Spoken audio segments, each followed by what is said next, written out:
Hi, it's me again with Corel Draw Tips and Tricks, and I just did an video last night. This guy making a question about a 1/16 of an inch, and if you haven't watched that video, you might want to watch that.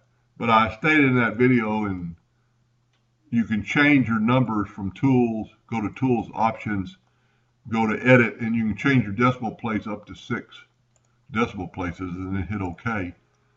And so this video is about, if you don't want to get a calculator out and figure out what 1/32 or 1/16 is, right here you can type in 1/32, and it'll do the equation for you. So it's 0.03125.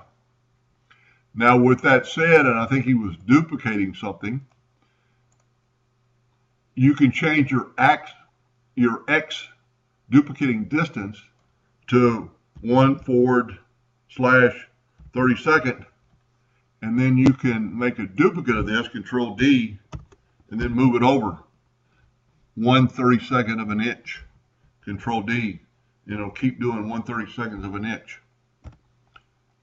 Now, I used to have trouble trying to figure out which is my X and which is my Y if you're not really custom.